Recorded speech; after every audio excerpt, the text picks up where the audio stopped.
మన మహేష్ బాబు గారిని ప్రేక్షకులు గాని, అభిమానులు అందరూ కూడా ఒకప్పుడు ప్రిన్స్ అని, తర్వాత సూపర్ స్టార్ అని పిలవడం చాలా సహజం. అది మనందరికీ చాలా ఇష్టం కూడా. ఆయన మనిషి చాలా బాగుంటారు. అందుకని ఆయన ఒకప్పుడు ప్రిన్స్ అని పిలిచేవాళ్ళు. ఇప్పుడు ఆయన నటుడిగా చాలా గొప్ప వ్యక్తిగా ఉండడం వల్ల సూపర్ స్టార్ అని చెప్పి పిలుస్తా ఉన్నాం అన్నమాట. ఎందుకంటే ఆయన హీరోగా సూపర్ స్టార్ కృష్ణ గారి వారసత్వాన్ని నిలబెట్టడమే కాకుండా హీరోగా తనకంటూ ఒక గుర్తింపు తెచ్చుకున్నారు. కృష్ణ గారి నటనకి, మహేష్ బాబు గారి నటనకి ఏ మాత్రం సంబంధం ఉండదు. మహేష్ బాబు గారి నటన చాలా కొత్తగా హాలీవుడ్ హీరోలా ఉంటుంది. చాలా మంది పక్క ఇండస్ట్రీల వారు మహేష్ బాబుని హాలీవుడ్ హీరో అని అనుకుంటూ ఉంటారు. అయితే మహేష్ బాబు గారు చేస్తున్న మంచి పని వల్ల ఇప్పుడు ఆయన్ని అందరూ దేవుడి లాంటి మనిషి అంటున్నారు. దీని కారణం ఏంటో మనందరికీ తెలుసు. కలేజా సినిమాలో త్రివిక్రమ్ గారు ఏమని మహేష్ బాబు గారిని దేవుడు అని పిలిచారో గాని నిజంగా ఆయన మాత్రం దేవుడే అని చెప్పి ఖచ్చితంగా చెప్పొచ్చు అనమాట.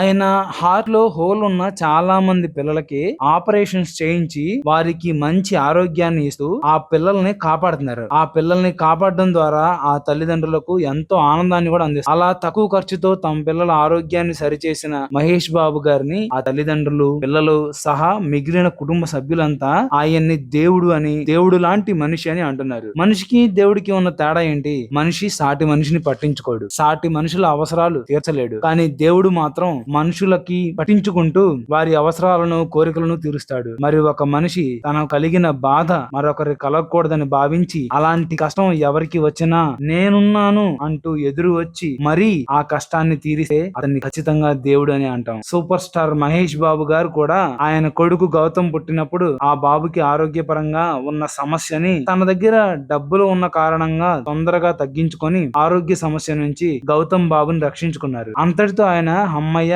నా కొడుకు ప్రాణాపాయ స్థితి నుంచి బయటపడ్డాడు అని సంతోషించడమే కాకుండా ఇలాంటి పరిస్థితి పేదవారికి వస్తే వాళ్ళ పరిస్థితి ఏంటి, నా దగ్గర డబ్బులున్నాయి కాబట్టి ఓకే అని ఆయన బాగా ఆలోచించి ఇలాగే ఇబ్బంది పడుతున్న చిన్న పిల్లలకు తన వంతు సాయంగా సేవ చేయాలని భావించి గత 19 సంవత్సరాలుగా హార్ట్ లో హోల్ ఉన్న పిల్లలను ఆపరేషన్ చేస్తున్నారు. అలా చేయించిన పిల్లలు పూర్తి ఆరోగ్యంతో ఉండడం ఆయనకి ఎంతో ఆనందాన్ని ఇస్తుంది. ఇలా ఆయన 100 మంది కాదు, 1000 మంది కాదు, 4500 మంది పిల్లలకు గుండె ఆపరేషన్స్ చేయించారు. ఇది చాలా గొప్ప విషయం. ఆయన ఇంత మందికి సహాయం చేసి కూడా ఏనాడు వీటి గురించి బహిరంగంగా చెప్పుకోలేదు.